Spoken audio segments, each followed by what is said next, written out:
আজকে বানিয়েছিলাম চাপা শুটকি ভর্তা।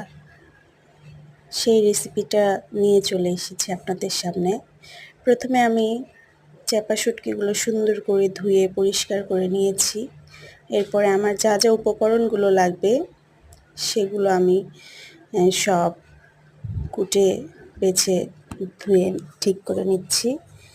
এরপর পর্যায়ক্রমে আমি এখন রান্নার প্রসেসিংয়ে চলে যাব। চাপা শুটকি ভর্তা করতে অত বেশি ঝামেলা নেই, খুব সহজেই বানিয়ে নিতে পারবেন। প্রথমে আমি কড়াইটা উঠিয়ে দিয়েছি, তারপর শুকনা লাল লাল মরিচগুলো একটু কড়া করে ভেজে নিব। তারপরে পর্যায়ক্রমে রসুনটাও আমি হালকা হালকা করে একটু ভেজে নিব। তারপর মেইন কাজ হলো আপনার চাপা শুটকিটা ভেজে নেওয়া। শুটকিটা যেহেতু নরম থাকে, এটা কিন্তু চুলার উপরে দিলেই আরও একটু নরম হয়ে যায়।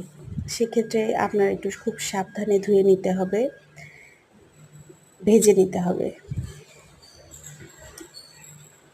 এখন আমার ভাজা শেষ। তারপর আমি একে একে শুকনো মরিচ, তারপর রসুন, শুটকিগুলো সব পাটায় একসাথে বেটে নিয়েছি। এরপর পেঁয়াজ দিব, অনেকগুলো পেঁয়াজ দিব। বেশি পেঁয়াজ যত দিব তত কিন্তু এই ভর্তাটা মজা লাগে।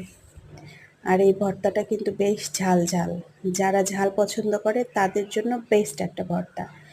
আমার ভর্তা করা শেষ। এখন আমি খেয়ে টেস্ট করে দেখব কেমন হয়েছে। এই ভর্তার সাথে গরম গরম ভাত এবং একটু লেবুর রস, খেতে যে এত মজা, যারা খেয়েছে তারাই বুঝবে। ধন্যবাদ সবাইকে।